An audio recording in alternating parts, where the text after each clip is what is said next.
पिछले वीडियो में आपने देखा कि ट्रांसफॉर्मेशन क्या होता है और उस टॉपिक में या उस चैप्टर के अंतर्गत हमको करना क्या होता है। आज इस दूसरे वीडियो में हम देखते हैं transformation of sentences containing adverb too.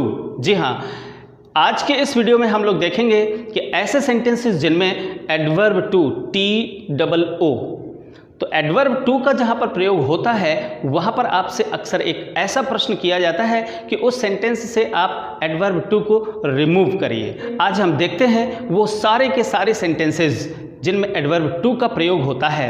जी हाँ, ऐसे सेंटेंसेस कुल मिलाकर 6 प्रकार के होते हैं। आपको बहुत अच्छे तरीके से देखना चाहिए कि उन सारे ही सेंटेंसेस में जहाँ पर एडवर्ब टू का प्रयोग किया जाता है वो कैसे होते हैं, उनकी ग्रामर कैसी होती है, और फिर जब हम एडवर्ब टू को रिमूव करते हैं तो मीनिंग वही बना रहे, मीन्स सेंस वही बना रहे जो वास्तव में उस सेंटेंस का है, और वहाँ से हमें टू को रिमूव करना है तो हमें किन किन बातों को ध्यान में रखना चाहिए। तो सबसे पहले तो जानिए कि वो सेंटेंसेस जिनमें एडवर्ब टू का प्रयोग होता है वो कितने प्रकार के होते हैं। देखिए, आपके सामने लिखे हुए हैं ये सेंटेंसेस जिनमें एडवर्ब टू का प्रयोग किया गया है। ये देखिए, एक एडवर्ब टू यहाँ पर है, एक यहाँ पर है, एक यहाँ पर है, ये और ये 6 टाइप्स ऑफ सेंटेंसेस हैं। आपको इनको बहुत करीब से देखना है और समझना है। चलिए पहले सेंटेंस को जल्दी से देखते हैं। He is too old to walk properly, वह इतना बूढ़ा है कि ठीक से चल नहीं सकता। अब आप कहेंगे सर इसमें नॉट तो लगा नहीं, बट इसका मीनिंग नहीं में क्यों निकल रहा है? जी हाँ, ऐसा ही इसका मीनिंग निकलता है जब दिया हुआ इन्फिनेटिव, आप अच्छे से देखिए, अगर दिया हुआ इन्फिनेटिव अफर्मेटिव में है तो इस सेंटेंस का जो मीनिंग होता है वो वास्तव में नेगेटिव सेंस लिए होता है, और इस सेंटेंस को हम ऐसे बोलते हैं। अब यहाँ पर आपको खास देखना क्या है? देखना यह है कि इसकी ग्रामर क्या है। Adverb too plus adjective and plus infinitive in affirmative. Okay, अच्छे से आप देखिएगा, ये इन्फिनेटिव क्या है?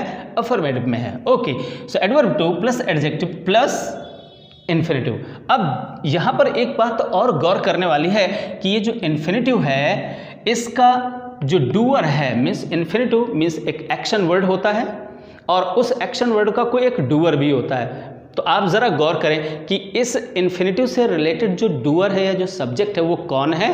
तो यही है, अर्थात यही व्यक्ति बूढ़ा है और इसी व्यक्ति के चलने के बारे में बात की जा रही है। अच्छे से आप देखिएगा तो आप देख रहे हैं कि ये दिया हुआ जो इन्फिनेटिव है उसका सब्जेक्ट यहाँ पर रखा हुआ है। ओके, पहली बात तो ये देखनी है आपको। आगे अगला सेंटेंस जरा गौर करते हैं और देखते हैं कि उसमें क्या है। The hill was too high, hill पहाड़ी इतनी ऊंची थी कि उस पर कोई चढ़ नहीं सकता। ये इसका अर्थ या मीनिंग हुआ। तो देखते हैं जरा इसकी ग्रामर क्या है। इसकी ग्रामर है adverb too plus adjective and plus infinitive. लेकिन यहाँ पर एक अंतर है, और वो अंतर क्या है कि यहाँ पर जो टू क्लाइंब मीन्स जो चढ़ने वाला जो पर्सन है, जो व्यक्ति है, वो वास्तव में इस सब्जेक्ट यानी इस सेंटेंस का जो सब्जेक्ट है वो नहीं है, चढ़ने वाला कोई दूसरा है। ओके, देखिए यहाँ पर तो चलने वाला व्यक्ति तो है ही, बट यहाँ पर चढ़ने वाला कोई पर्सन नहीं है, ये तो हिल है, और इस एक्शन को ये हिल नहीं कोई दूसरा कर रहा है। ओके, तो ये टाइप 2 सेंटेंस हो गया। अच्छा, तीसरे सेंटेंस को जरा देखते हैं। ही इज टू स्लो, वह इतना धीमा है फॉर ए रेसर, कि वह रेसर नहीं बन सकता। कुछ ऐसा मीनिंग इसका निकलेगा। तो जरा देखिए, ही इज टू, अब इसकी ग्रामर को जरा देखते हैं। ग्रामर क्या है? एडवर्ब टू है प्लस एडजेक्टिव है, बट यहाँ पर इन्फिनेटिव नहीं है। यहाँ पर हमने एक प्रीपोजिशन फॉर का यूज़ किया है और फिर एक रेसर, एक नाउन का यूज़ किया है। यहाँ पर देखिए adverb too plus adjective plus infinitive. यहाँ पर क्या है? एडवर्ब टू प्लस एडजेक्टिव, लेकिन यहाँ पर कोई इन्फिनेटिव नहीं है। अच्छा, अगला सेंटेंस देखिए। ही इज़ टू लेजी, वह बहुत ज़्यादा लेजी है। जब यहाँ पर एडवर्ब टू और एडजेक्टिव हो, बाद में कुछ ना हो, ना ही ऐसा कोई फ्रेज रखा हो, प्रीपोजिशनल फ्रेज रखा हो, और ना ही वहाँ पर कोई इन्फिनेटिव हो, simply adverb too plus adjective हो, तो उसका मीनिंग होता है कि वह आवश्यकता से अधिक लेजी है, यानी वह उतना लेजी है जितना उसे नहीं होना चाहिए। इसका मीनिंग कुछ ऐसा निकलता है। तो ये टाइप 4 हो गया। आप सभी को अच्छे से देखते जाइए। पांचवा जो टाइप है जिसमें एडवर्ब टू का यूज होता है उसे भी जरा गौर से देखें। क्या है? He is too old for the task. अब जरा गौर करें, यहाँ पर एडवर्ब टू है, फिर इसके बाद यहाँ पर एक एडजेक्टिव है, फिर एक प्रीपोजिशनल फ्रेज है, बिल्कुल इसी तरीके का प्रीपोजिशनल फ्रेज है। बट आपको अच्छे से गौर से देखना है, यहाँ पर जो प्रीपोजिशनल फ्रेज है, नाउन फ्रेज है एक्चुअली, उस नाउन फ्रेज में क्या रखा हुआ है? जो नाउन है वो इसी सेंटेंस का सब्जेक्ट है, बट यहाँ पर जो नाउन है वो इस सेंटेंस का सब्जेक्ट नहीं है। ओके, अच्छे से आप गौर करिए। ही इज टू ओल्ड, वह है इतना अधिक बूढ़ा है कि फॉर द टास्क, कि वह इस टास्क को नहीं कर सकता या इस टास्क के काबिल नहीं है, ऐसा इसका मीनिंग निकलता है। तो अच्छे से आप देखिए कि ये जो टास्क है और ये दोनों ही डिफरेंट पर्सन्स या थिंग्स हैं। ओके, बट यहाँ पर ये जो नाउन फ्रेज है इसमें ये सब्जेक्ट और ये नाउन, ये दोनों एक ही व्यक्ति हैं। तो यहाँ पर ये पांचवां प्रकार हुआ। छठा प्रकार जरा गौर से देखते हैं। सी इज टू इंटेलिजेंट, वह इतनी बुद्धिमान है, होशियार है, नॉट टू सॉल्व। अब यहाँ पर आप देखते हैं कि ये जो दिया हुआ जो इन्फिनेटिव है, यहाँ पर भी इसकी ग्रामर देखते हैं, एडवर्ब टू प्लस एडजेक्टिव और फिर इन्फिनेटिव है, बट ये इन्फिनेटिव आप गौर करें कि ये नेगेटिव है और ये जो इन्फिनेटिव्स हैं ये क्या हैं? वो अफर्मेटिव हैं। तो अगर नेगेटिव इन्फिनेटिव दिया हुआ है तो इसका जो मीनिंग, जो सेंस निकलेगा वो अफर्मेटिव निकलेगा। देखिए जरा क्या है? सी इज टू इंटेलिजेंट, वह इतनी होशियार है कि वो सारे के सारे प्रश्नों को हल कर सकती है। जी हाँ, इसका अफर्मेटिव सेंस निकलेगा।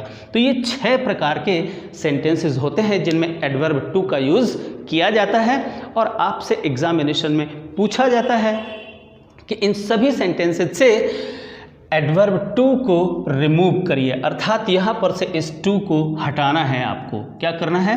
इस टू को रिमूव करना है। ये सारे के सारे जो टू हैं इनको आपको यहाँ से हटाना है। आपसे एक ऐसा क्वेश्चन किया जाएगा, रिमूव टू।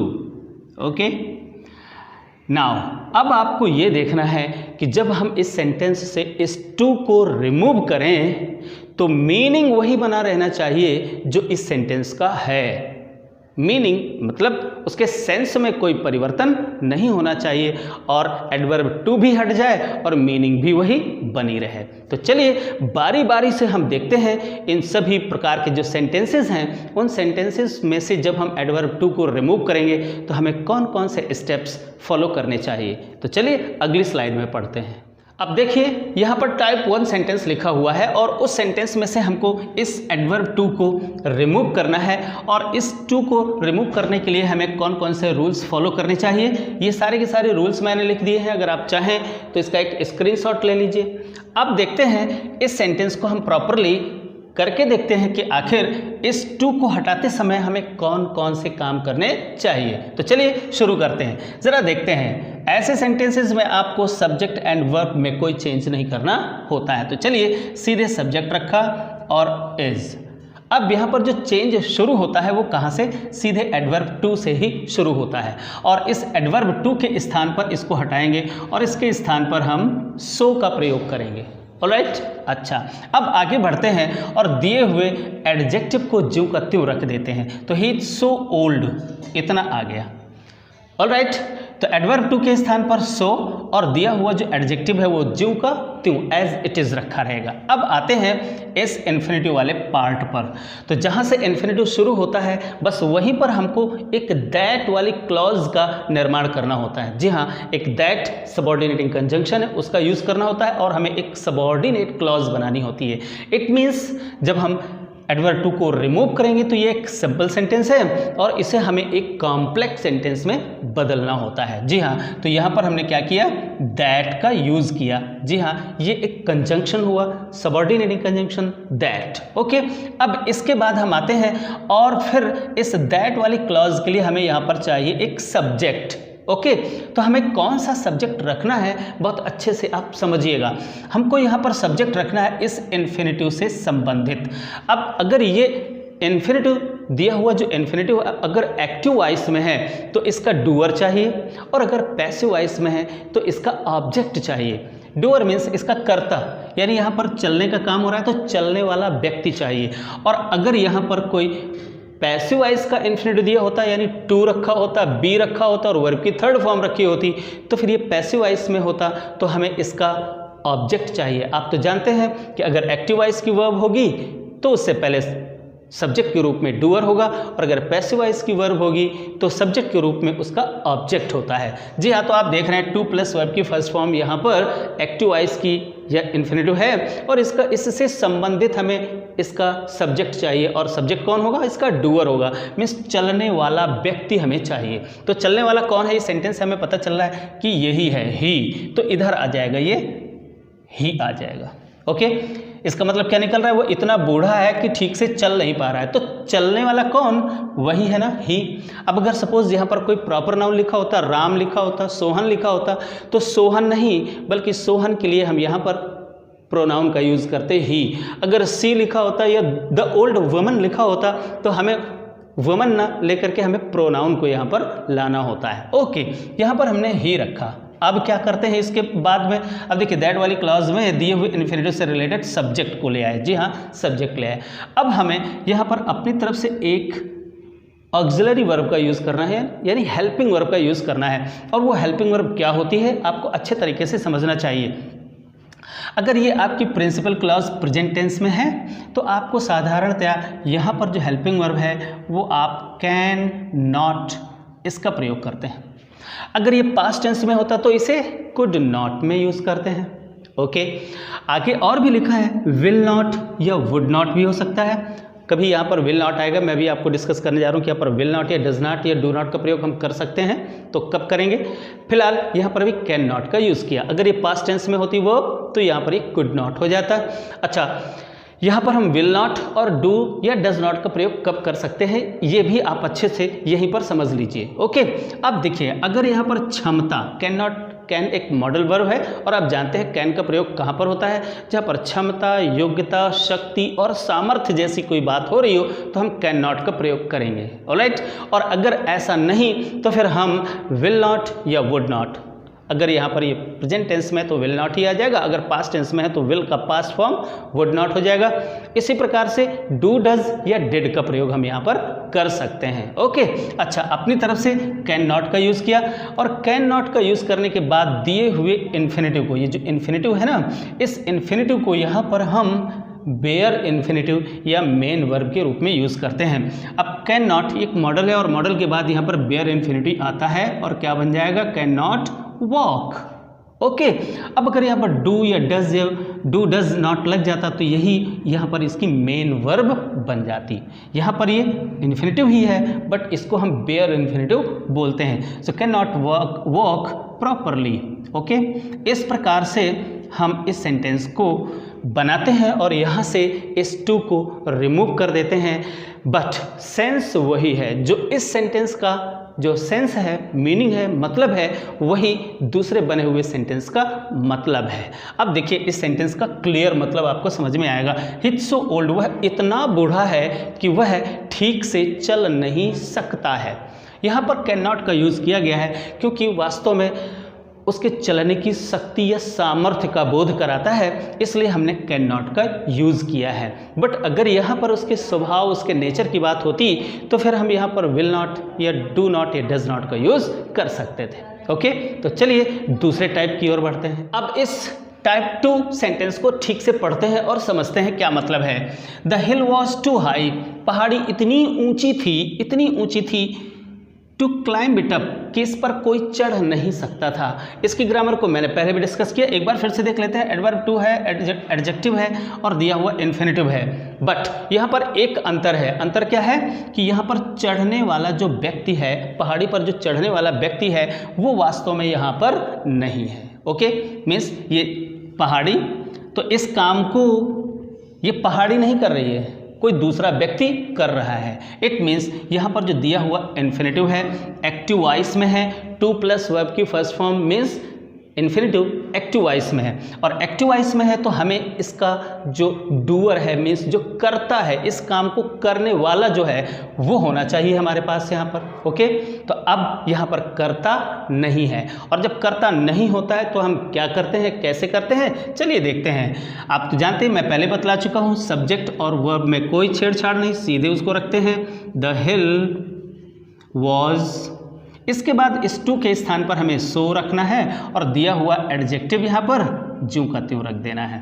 बन गया the hill was so high.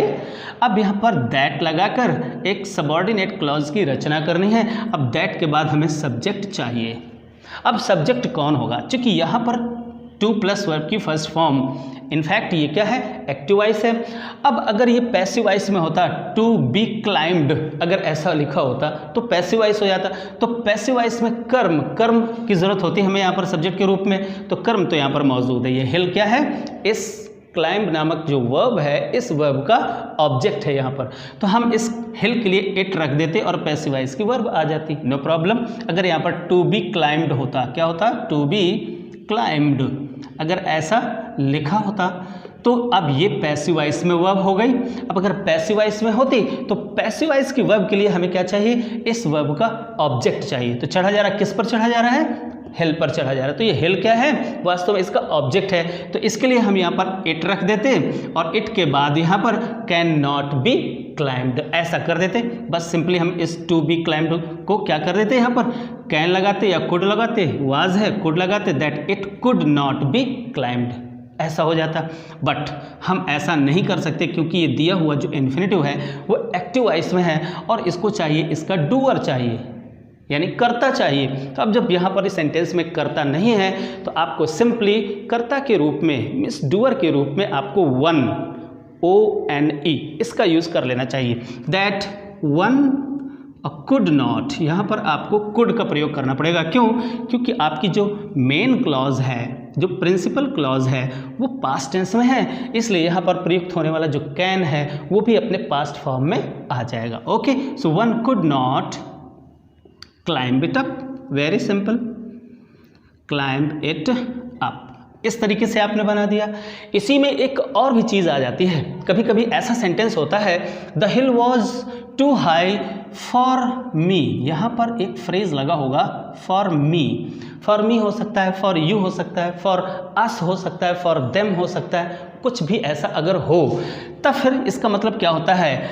पहाड़ी मेरे लिए इतनी ऊंची थी कि मैं इस पर चढ़ नहीं सकता। अब यहाँ पर मेरे लिए ऊंची है, चढ़ने वाला मैं ही हूँ। तो अब इस फॉर मी को यहाँ पर से हटा देंगे और इसी को हम यहाँ पर इस वन के स्थान पर सब्जेक्ट बना देंगे। दैट आई कुड नॉट, ऐसा बन जाएगा। अगर यहाँ पर फॉर हिम होता, फॉर हिम है तो फॉर हिम को पूरी तरह से समाप्त करके और यहाँ पर सब्जेक्ट के रूप में ही का प्रयोग कर देते। फॉर देम होता तो देम के लिए आप इस फॉर देम को पूरी तरह से समाप्त करके यहाँ पर सब्जेक्ट के रूप में दे ले आते। फॉर अस होता तो वी ले आते। ओके, तो इन छोटी सी बातों को आप ध्यान में रखेंगे बड़ी आसानी के साथ। इस तरीके से सेकंड टाइप मीन्स टाइप 2 वाले जो सेंटेंसेस जिनमें एडवर्ब टू का यूज़ किया जाता है आप उनको रिमूव कर सकते हैं। मीनिंग क्या निकला? पहाड़ी इतनी ऊँची थी कि, अब यहाँ पर फॉर देम अगर है तो दे रख दीजिए, अदरवाइज ये नहीं है तो आप वन, अगर कर्ता नहीं है तो कर्ता के रूप में आप यहाँ पर वन का यूज कर सकते हैं। One could not climb it up. Alright, अब अगर यहाँ पर ये पैसिव वॉइस में होती तो आप इस हिल के लिए सीधे इट का प्रयोग कर देते। ठीक, तो इस प्रकार से आप सेकंड टाइप के जो सेंटेंसेस हैं जिनमें एडवर्ब टू का यूज़ होता है तो ईजिली आप इसे इस प्रकार से रिमूव कर सकते हैं। अब चलते हैं, जल्दी से देखते हैं थर्ड टाइप ऑफ सेंटेंस जिसमें एडवर्ब टू का यूज़ किया जाता है। अब देखिए यहाँ पर तीसरे टाइप के सेंटेंस में लिखा हुआ है ही इज़ टू स्लो, वह इतना धीमा है फॉर ए रेसर। जी हाँ, यहाँ पर एक प्रीपोजिशनल फ्रेज रखा हुआ है, फॉर लगा है, फॉर के बाद में ये नाउन रखा हुआ है। अच्छे से देख लीजिए इसका मीनिंग क्या निकलता है, आप मीनिंग निकालना भी अच्छे से सीख लीजिए। ही इज़ टू स्लो, वह इतना धीमा है कि वह रेसर नहीं बन सकता है, कुछ ऐसा सेंटेंस का मीनिंग निकल करके आता है।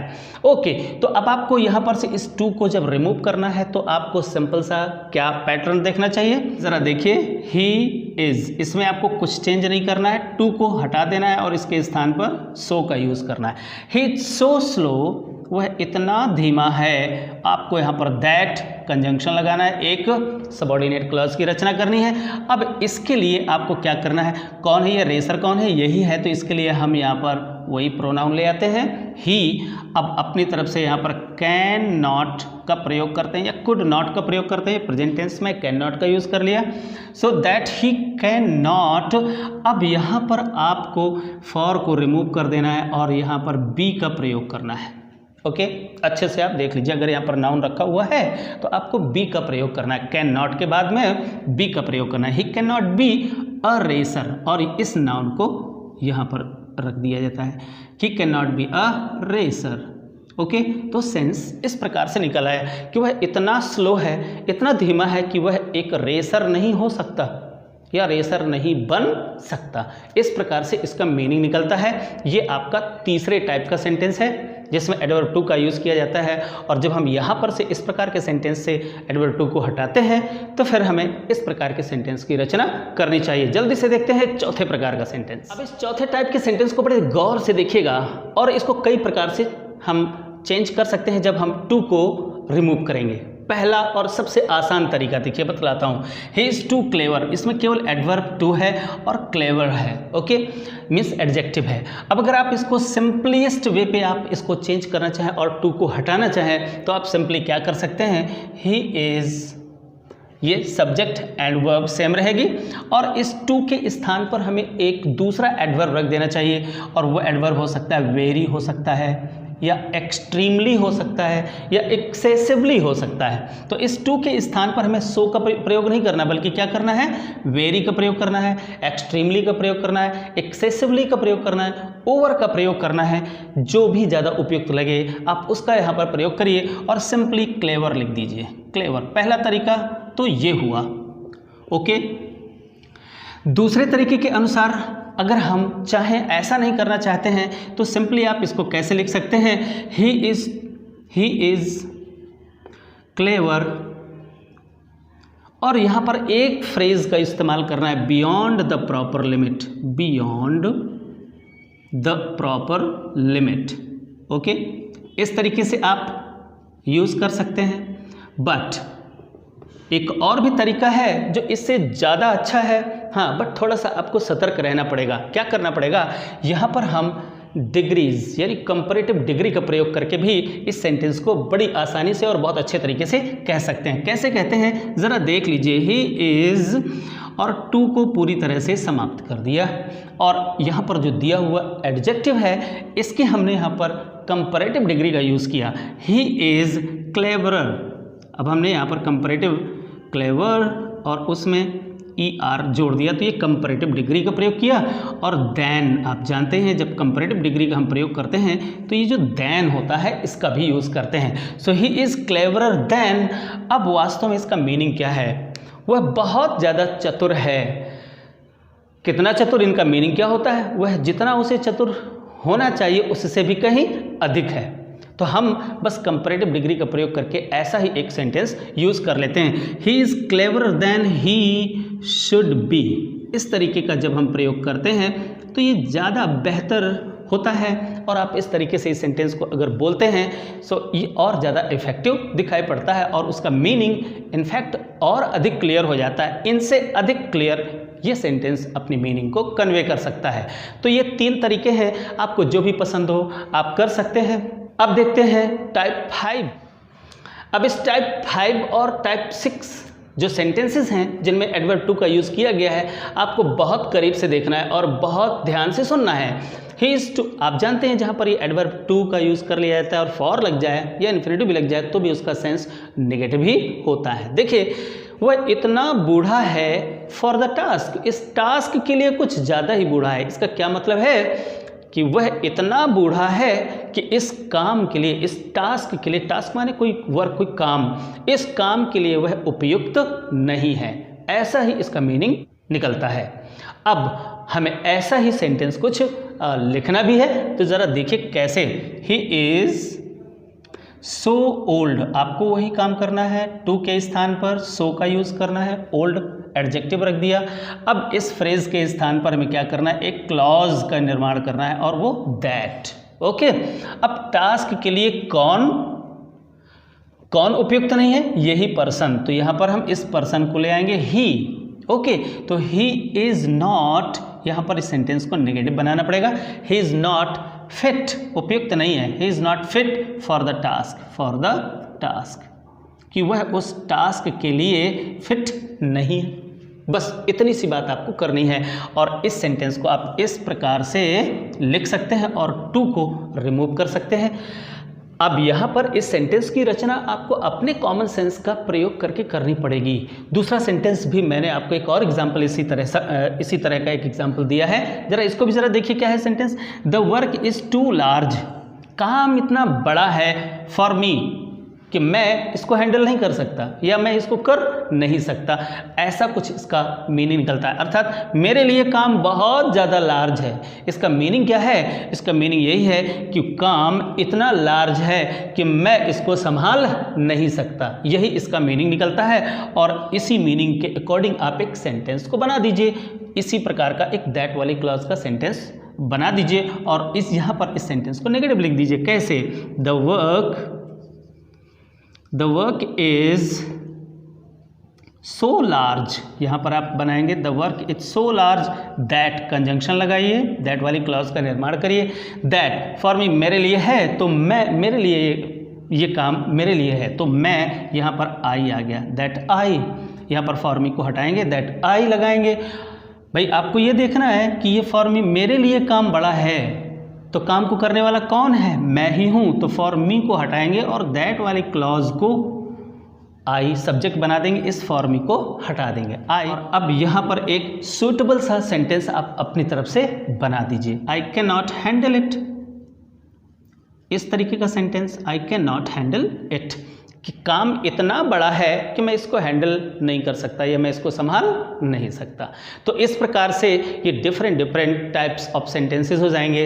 अच्छे से पढ़कर उस सेंटेंस का मीनिंग समझना होगा और फिर आपको अपनी तरफ से एक दैट वाली क्लॉज को एक संपूर्ण और सही एक मीनिंगफुल क्लॉज में कन्वर्ट कर देना है। और इस तरीके से आप एडवर्ब टू को यहाँ से रिमूव कर सकते हैं। जल्दी से हम देखते हैं छठा टाइप, जिसमें एडवर्ब टू का प्रयोग किया गया है, बट दिया हुआ जो इन्फिनेटिव है वो नेगेटिव है।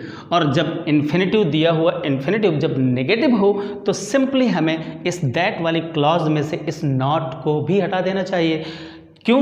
क्योंकि अगर दिया हुआ जो इन्फिनेटिव होता है अगर वो अफर्मेटिव होता है तो सेंस नेगेटिव होता है, बट अगर दिया हुआ इन्फिनेटिव अगर नेगेटिव है तो सेंस अफर्मेटिव निकलेगा।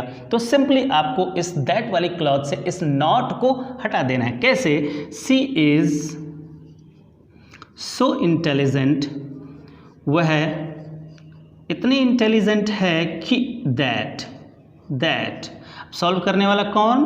अच्छे से देखिए, उसी की बात हो रही है, यानी ये सब्जेक्ट और इस इन्फिनेटिव का दिया हुआ जो सब्जेक्ट यानी डूअर है वो सेम है, तो आप यहाँ पर सी ले आएंगे सब्जेक्ट के रूप में, दैट सी।